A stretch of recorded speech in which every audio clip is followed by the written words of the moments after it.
Hello viewers, आज हम लोग स्टार्ट करने वाले हैं इंट्रोडक्शन टू ट्रिग्नोमेट्री।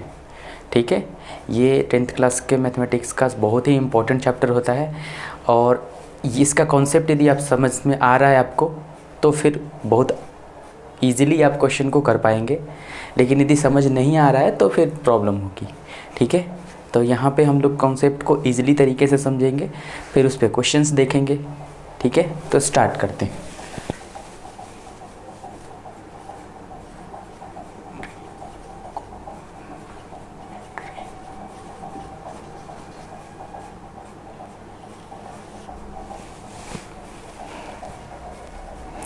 इसमें सबसे पहले नंबर में राइट एंगल ट्रायंगल के बारे में तो आप सभी जानते ही होंगे।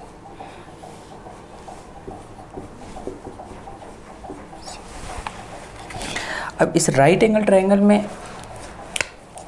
ये एंगल 90 डिग्री है, तो इसके जो सामने होगा वो हाइपोटेनस होगा और इसमें से जो थीटा होता है ना, जैसे मैंने इसको बोल दिया कि ये थीटा, इस थीटा के रिस्पेक्ट में बात करें तो इस थीटा के लिए ये वाला जो है ना, ये ए बी उसका परपेंडिकुलर हो जाएगा। जैसे जिस एंगल के बारे में हमें पूछना है, जैसे मैं बोलूँ कि आप एंगल ए के लिए परपेंडिकुलर बताइए, तो एंगल ए का जो अपोजिट में जो भी साइड होगी वो परपेंडिकुलर हो जाएगी इस वाले एंगल के लिए। ठीक है, तो यहाँ पे तीन चीज़ें होती हैं, ये परपेंडिकुलर हो गया और ये बेस हो गया, तो पी बी और एच। तो इनसे हम कितने पेयर बना सकते हैं?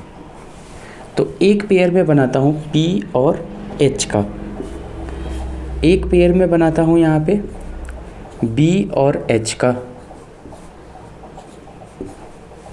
और एक में यहाँ पे बनाता हूँ पी और बी का, और एक बी और पी का।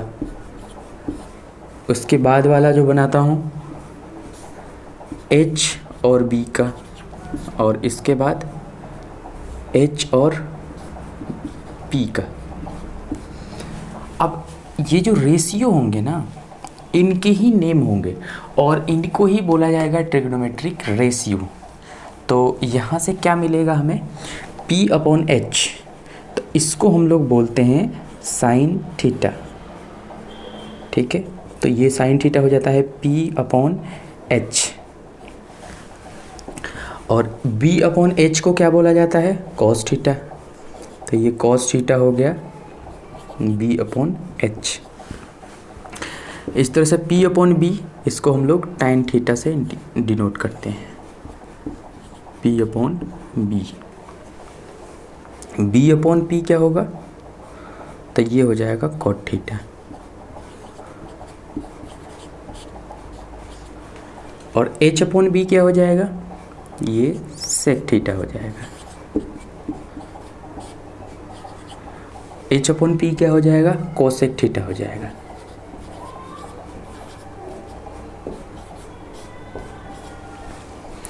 तो यही ट्रिग्नोमेट्रिक रेशियो होते हैं। फर्स्ट वाला ये, first, second, third, fourth, fifth, six, जितने पेयर्स बने थे उतने ही ट्रिग्नोमेट्रिक रेशियो हो गया।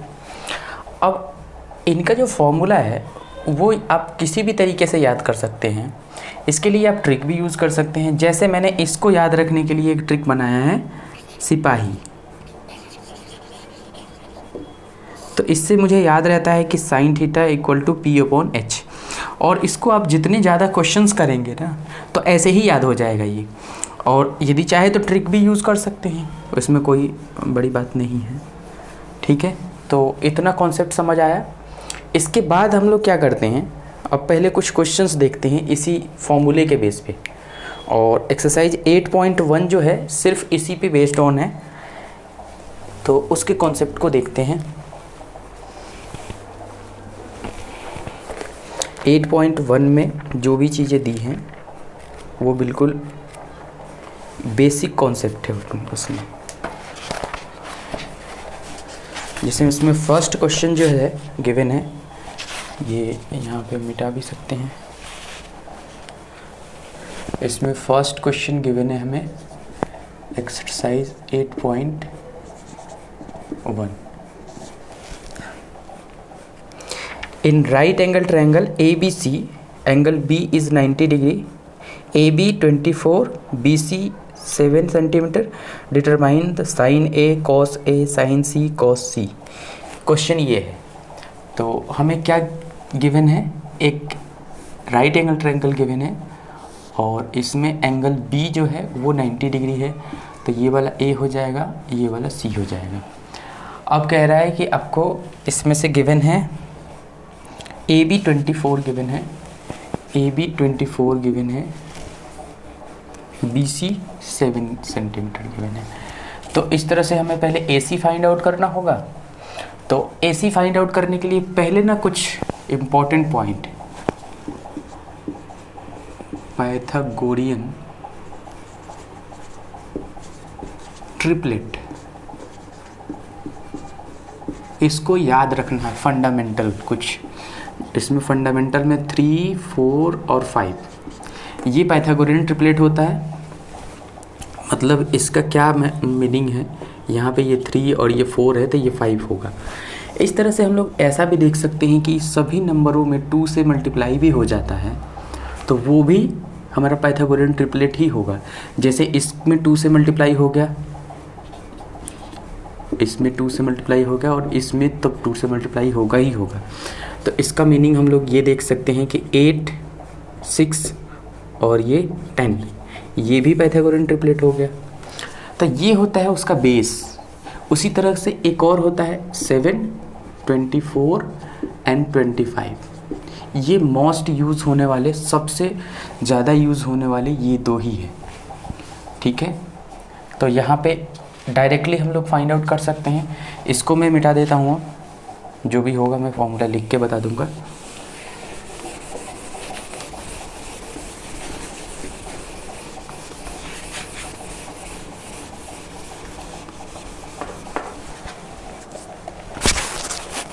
इसमें हमें फाइंड आउट जो करना है, पहले हम h फाइंड आउट करते हैं।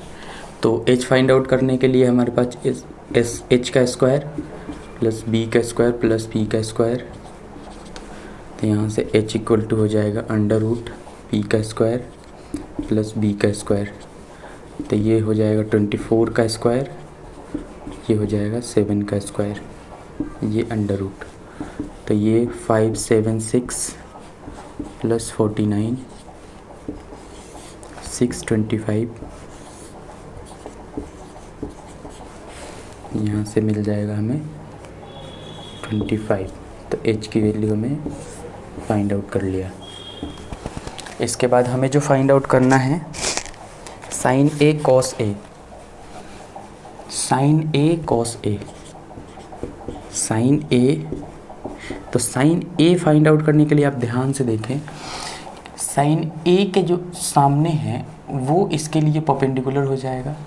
मतलब ये वाला एंगल A है, इसके सामने जो होगा वो उसके लिए परपेंडिकुलर हो जाएगा। और हाइपोटेनस तो अभी हम लोगों ने फाइंड आउट कर लिया 25। तो sine A equal to formula P/H हमने देखा था थोड़ी देर पहले।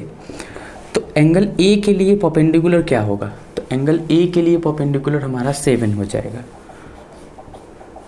और हाइपोटेनस क्या हो जाएगा, तो हाइपोटेनस तो 90 के अपोजिट में जो होता है वो हाइपोटेनस होता है, तो 25 हो जाएगा। इस तरह से cos A क्या होगा P/H और ये B/H होता है। तो B यहाँ पे देख लेते हैं, B क्या है, एंगल A के लिए B, तो जो एंगल A के सामने होगा वो परपेंडिकुलर हुआ, तो ये बेस हो गया और ये तो हाइपोटेनस है ही, तो ये हो जाएगा 24/25। इसके बाद हमें फाइंड आउट करना है sine C cos C, sine C। तो साइन C हमें फाइंड आउट करना है, तो फॉर्मूला तो वही लिखा जाएगा P/H।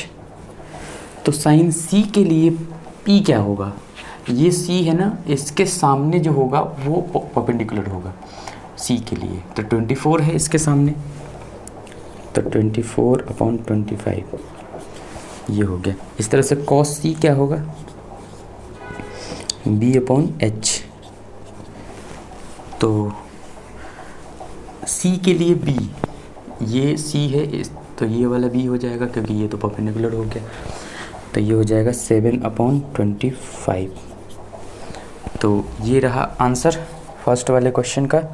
इसके बाद हम लोग देखते हैं क्वेश्चन नंबर सेकंड। तो इसको भी मिटा सकते हैं।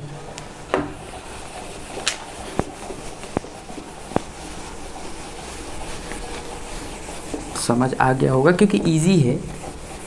स्टार्टिंग जिसने नहीं भी पढ़ा होगा इसके पहले ट्रिग्नोमेट्री, उसको भी समझ आ जाएगा। पहले हमें ट्रिग्नोमेट्रिक रेशियो देखा, उसके बाद हमने उसी रेशियो पे क्वेश्चंस देखा एक, अब आगे भी क्वेश्चंस देख रहे हैं। अभी क्वेश्चन से ही क्लियरिटी आती है माइंड में। इसके बाद क्वेश्चन नंबर सेकंड है, इसमें फिगर गिवन है। इस फिगर में पी क्यू आर है,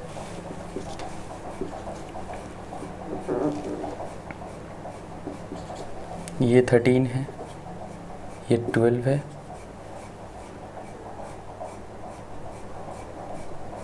और ये 5 है। उसमें पाइथागोरन ट्रिपलेट में जो मैंने बताया था,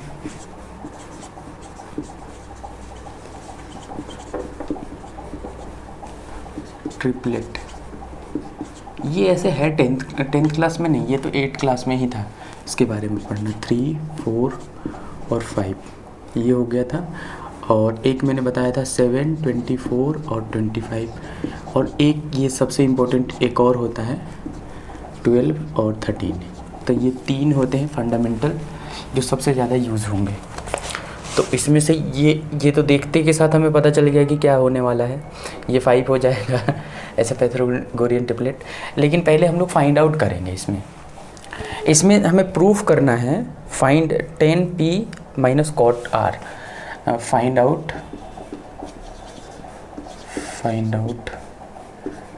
10p माइनस कॉट आर। ठीक है, तो उसके लिए सबसे पहले नंबर में हम लोग ये क्यू आर फाइंड आउट करेंगे। ये 90 डिग्री है तो इसमें हाइपोटेनस हो गया, तो इस वाले एंगल के लिए ये बेस होगा। उससे कोई फ़र्क नहीं पड़ता है, कोई सा भी ले सकते हैं हम लोग। तो h² equal to p² plus b²। तो यहाँ पे h² मतलब 13 का whole square equal to p यहाँ पे 12 का स्क्वायर प्लस b का स्क्वायर। तो b का स्क्वायर इक्वल टू 13 का स्क्वायर माइनस 12 का स्क्वायर। 13 का स्क्वायर 169 और माइनस 144 होता है 12 का। तो इससे आ गया हमारा 25। और जब हम b की वैल्यू निकालें तो √25, तो b की वैल्यू यहाँ पे 5 आ गया। अब इसके बाद हमें फाइंड आउट करना है 10p। तो पहले देखते हैं p कहाँ पे है। तो p ये रहा, इसके सामने जो होगा वो परपेंडिकुलर हो जाएगा और ये वाला बेस हो जाएगा। फॉर्मूला पहले लिख लेते हैं, p/b इसके लिए फॉर्मूला होता है। तो p इसके लिए हो जाएगा, अभी जो हमने फाइंड आउट किया 5 और ये हो जाएगा 12। तो 5/12 इसका आंसर नहीं, ये 10p की वैल्यू होगी। अब इस तरह से कॉट r की वैल्यू चाहिए, तो कॉट का फॉर्मूला b/p हो जाता है। b इसमें कॉट r पहले देखेंगे, r के सामने जो होगा वो परपेंडिकुलर होगा। तो 12 इसके लिए परपेंडिकुलर है और ये वाला 5 इसके लिए बेस है। तो 5/12 ये तो दोनों सेम आ गए। तो इस तरह से 10p minus cot r equal to 5/12 minus 5/12, ये तो ख़त्म ही हो गए, तो 0 आ गया आंसर। ठीक है, इस तरह से नेक्स्ट क्वेश्चन देखते हैं हम लोग। ये क्वेश्चन नंबर 2 था। अब इसके बाद वाला क्वेश्चन देखते हैं। बिल्कुल इजी है ट्रिग्नोमेट्री की, यदि किसी को समझ आ जाता है। पाइथागोरियन ट्रिपलेट बहुत सारे बच्चों यदि दिमाग में रखते हैं तो कैलकुलेशन इजी हो जाता है। और किसी कॉम्पिटिटिव एग्ज़ाम में तो आप डायरेक्ट आंसर कर सकते हैं। लेकिन एग्ज़ाम जो बोर्ड वाला एग्ज़ाम है उसमें तो आपको करके दिखाना होगा, लेकिन आंसर आपको पहले ही पता होगा यदि पाइथागोरन ट्रिपलेट आपको याद है तो। इसलिए क्वेश्चन नंबर यहाँ पे 3 देखते हैं हम लोग। इसमें गिवन है हमें साइन ए इक्वल टू 3/4 और हमें कॉस ए tan ए निकालना है। फाइंड कॉस ए tan ए। इसमें ये साइन 3/4 गिवन है, ये ध्यान रखना है। तो साइन ए इक्वल टू 3/4, इसमें एक के एज्यूम कर लेते हैं हम लोग। अब ये के क्या है, जैसे ये 3/4 जो रेशियो है ये हो सकता था, ये 3/4 हमारा 3/2/4 ये भी हो सकता था, यानी ये 6/8 भी हो सकता था, ये भी हो सकता था। इसमें 3 से मल्टीप्लाई कर दिया, इसमें भी 3 से मल्टीप्लाई कर दिया, तो वो हमें नहीं पता ना कि वो कौन सा हो सकता था। इसलिए हम लोग पहले इसमें स्टार्टिंग में ही कि एक कांस्टेंट ले लेंगे, ठीक है। तो उससे हमारा अब ऐसा करके हमें सिर्फ बोर्ड वाले एग्ज़ाम में करके दिखाना है। तो 3K हो गया। इस तरह से एक ट्रायंगल बनाया मैंने और ये वाला एंगल A दिखाया, ये B और ये C। तो एंगल A के सामने जो होगा परपेंडिकुलर होगा और इसके लिए फॉर्मूला तो वही लिखा जाएगा। तो P इसके सामने है तो ये 3K हो गया और ये वाला 4K हो गया। तो ये वाला हमें फाइंड आउट करना है, ठीक है। तो यहाँ पे h² equal to p² plus b²। तो हमें यहाँ पे b निकालना है इस वाले एंगल के लिए, ऐसे देखें तो b² equal to h² minus p²। तो h मतलब यहाँ पे 4K का होल स्क्वायर, 4K का होल स्क्वायर माइनस 3K का होल स्क्वायर। यहाँ पे आ जाएगा 16K² माइनस 9K²। इस तरह से कॉमन हो जाएगा, K² तो कॉमन हो गया, तो ये 16 माइनस 9 हो जाएगा, ठीक है। तो यहाँ पे ये b² के इक्वल है। अब b की वैल्यू फाइंड आउट करनी है हमें, तो √K² और इनटू ये कितना हो जाएगा 7। तो 7 का रूट तो निकलेगा नहीं, लेकिन K² का रूट तो निकल ही जाएगा। तो b इक्वल टू हो जाएगा K√7, ठीक है। तो इस तरह से हमें जो फाइंड आउट करना है cos A और tan A। तो हम लोग देखते हैं cos A का फॉर्मूला हो जाता है b/h। तो b कितना हो जाएगा इसके लिए, एंगल A के लिए b, तो ये परपेंडिकुलर है, ये बेस है। तो K√7K अपॉन h की वैल्यू 4K है। K से K यहाँ पे कैंसिल आउट हो जाएगा और ये आ गया √7/4। इस तरह से tan A तो P/B। P इसके लिए क्या है, एंगल A के लिए P 3K है और ये 4K है। तो ये कट हो जाएगा तो 3/4 आ जाएगा।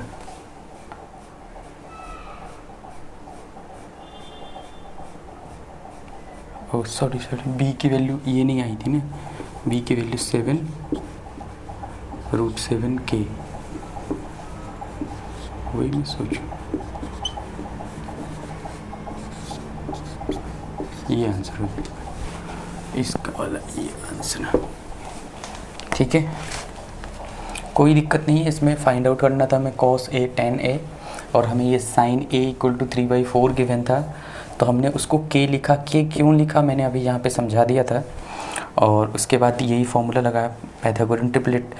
ये पाइथागोरन ट्रिपलेट पे नहीं होगा 3/4, क्योंकि हमें हाइपोटेनस 4 का किसी में हमने नहीं देखा था, ठीक है। तो क्वेश्चन नंबर 4 देखते हैं।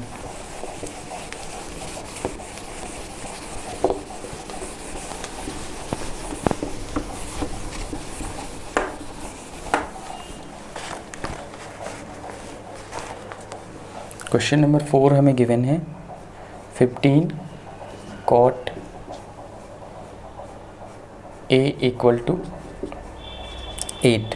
यहाँ से sine A find, sine A and sec A। यहाँ से cot A इक्वल टू 8/15। ये भी किसी पाइथागोरन ट्रिपलेट पे नहीं जाएगा, लेकिन K तो रखना पड़ेगा हमें, क्योंकि हमें नहीं पता ना कि वो कौन से का रेशियो आया है ये। और उसके बाद हमें यहाँ पे बना दिया हमने एंगल A, ये रखेंगे B और C। तो cot की वैल्यू होती है P/B। तो P हो गया 8K, इसके सामने P 8K और B हो गया 15K। और इस तरीके से हाइपोटेनस फाइंड आउट करना है हमें। तो हाइपोटेनस फाइंड आउट करने के लिए तो वही तरीका तो वही होगा, पाइथागोरस थ्योरम लगाना होगा हमें। 8 का स्क्वायर परपेंडिकुलर 8 का स्क्वायर, तो 8K का होल स्क्वायर और प्लस B मतलब 15K का होल स्क्वायर। तो इस तरह से 8 का हो जाएगा 64K स्क्वायर, और ये कितना हो जाएगा 15 का हो जाएगा 225K का होल स्क्वायर। इस दोनों को ऐड कर देंगे 225, और ये है 64, ये 9 8 2, तो 289 किसका होता था? ये तो 17 का होता था। तो तब तो डायरेक्ट ही हम लोग फाइंड आउट कर सकते हैं। यहाँ पे H इक्वल टू हो जाएगा 289K स्क्वायर, ठीक है, H स्क्वायर। तो H इक्वल टू हो जाएगा √289K स्क्वायर 17K, ठीक है। इसके बाद हमें फाइंड आउट करना है साइन A। साइन A, तो साइन A के लिए फॉर्मूला तो P/H ही होगा। तो P, इसके लिए एंगल A के लिए हमें P देखना है, इसके सामने P, तो 8K upon hypotenuse 17K, K से K कट हो गया, तो यहाँ पे 8/17 आ गया। इस तरह से सेक A हमें फाइंड आउट करना है। तो सेक का फॉर्मूला क्या होता है? कॉस का उल्टा H/B। तो H क्या है यहाँ पे? H अभी हम लोगों ने फाइंड आउट किया है 17K/B। B यहाँ पे हो जाएगा 15K, तो इससे K से K कट हो जाएगा, तो ये आ जाएगा 17/15। इसका ये आंसर, इसका ये आंसर, ठीक है। क्वेश्चन नंबर 4 हो गया। कोई दिक्कत नहीं है समझने में। यहाँ पे बस ये ध्यान रखना है कि K ज़रूर इसमें यूज़ करना है, क्योंकि बोर्ड में इसके लिए भी मार्क्स मिलते हैं। यदि कोई नहीं करता है और ये 3 मार्क का क्वेश्चन है तो फिर उसके 1 मार्क कट जाएंगे, तो इसलिए उसका ध्यान रखना है हमें। कॉम्पिटिटिव एग्ज़ाम में कोई ज़रूरी नहीं होता है, उसमें तो डायरेक्ट भी कर सकते हैं, उसमें तो डायरेक्टली आंसर से मतलब होता है। लेकिन यहाँ पे सिर्फ आंसर नहीं, आपके प्रोसेस को भी देखा जाता है कि किस तरीके से सॉल्व किया है। क्वेश्चन नंबर 5 है, sec theta equal to 13/12। All trigonometric ratio find out करना है। फाइंड ऑल ट्रिग्नोमेट्रिक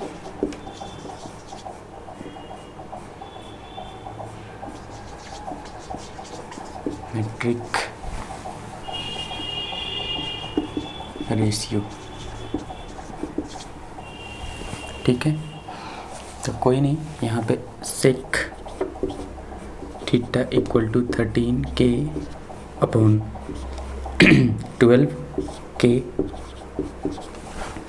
इसके बाद एक ट्रायंगल बनाएंगे, यहाँ पे ये थीटा दिखाएंगे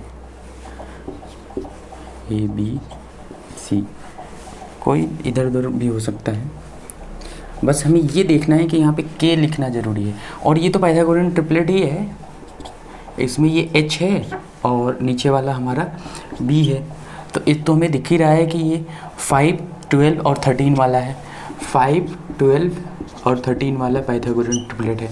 तो आंसर तो हमें पहले ही कंफर्म है कि इसमें 5k आने वाला है, ठीक है। लेकिन फिर भी हम लोग करके देखेंगे। ये 13k हो गया और b बेस इसके लिए हो गया 12k। तो ये कितना फाइंड आउट करना है हमें, तो यहाँ से वही formula h² Pythagoras theorem b का होल स्क्वायर हमें फाइंड आउट करना है यहाँ पे p। तो p² इक्वल टू h का स्क्वायर माइनस b का स्क्वायर। तो h का स्क्वायर कितना है यहाँ पे 13k का होल स्क्वायर माइनस 12k का होल स्क्वायर। यहाँ से आ जाएगा हमारा p² की वैल्यू आ जाएगी 25, लिख देता हूँ पूरा में, 169k का होल स्क्वायर माइनस 12, 144k का होल स्क्वायर। इस तरह से आ जाएगा 25k का होल स्क्वायर। इस तरह से p√25k स्क्वायर, तो 5k। अब इसमें हम लोग फाइंड आउट करेंगे, सभी ट्रिग्नोमेट्रिक रेशियो फाइंड आउट करना है। इसका मतलब हमें साइन थीटा भी फाइंड आउट करना है। तो p/h हो जाएगा। p इसके लिए क्या है, इसमें देख सकते हैं यहाँ पे, इसके लिए p ये वाला हो जाएगा। तो ये अभी जो हमने फाइंड आउट